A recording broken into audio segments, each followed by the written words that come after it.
পুত্র সন্তানের মা হয়েছেন ঢালিউড সিনেমা ইন্ডাস্ট্রির জনপ্রিয় নায়িকা পরিমণি, আর বাবা হলেন এ সময়ের জনপ্রিয় নায়ক শরীফুল রাজ। আজ 10 আগস্ট বুধবার বিকেলে রাজধানীর একটি হাসপাতালে তাদের পুত্র সন্তান হয়েছে বলে নিশ্চিত করেছেন শরীফুল রাজ। সন্তান ও মা উভয়ই সুস্থ আছেন বলে জানিয়েছেন তিনি। বাবা হওয়ার খবর জানিয়ে তাৎক্ষণিক প্রতিক্রিয়ায় রাজ বলেন, বাবা হয়েছি, মা ও ছেলে উভয়ই সুস্থ আছেন, সবাই দোয়া করবেন।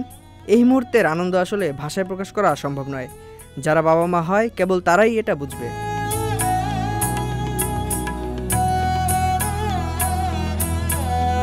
রাজ বলেন, শেষ কটা দিন ওর সঙ্গে সবসময় ছিলাম আমি। প্রতিটি দিন নতুন নতুন অনুভূতির স্পর্শ পেয়েছি আমরা।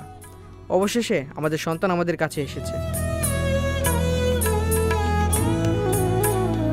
পুত্র সন্তান হলে নাম হবে রাজ্য এবং কন্যা হলে নাম রাখবেন রানী। নিজের অনাগত সন্তানের নাম নিয়ে চলতি জানুয়ারিতে এমন ঘোষণা দিয়েছিলেন চিত্রনায়িকা পরিমণি। ছেলে হচ্ছে নাকি মেয়ে, চিকিৎসাবিদ্যায় এটা আগেই জানার সুযোগ থাকলেও পরিমণি তা করেননি।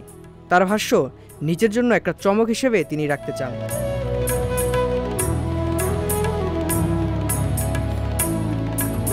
গত বছরের 17 অক্টোবর গোপনে বিয়ে করেন পরিমণি ও শরীফুল রাজ।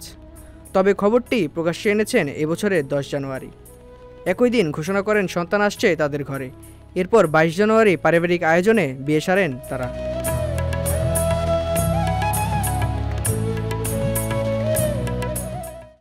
সংবাদ, ফিচার ও অনুষ্ঠানের জন্য ভিজিট করুন সংবাদ প্রকাশের ওয়েবসাইট এবং যুক্ত থাকুন ফেসবুক পেজ ও ইউটিউব চ্যানেলের সঙ্গে।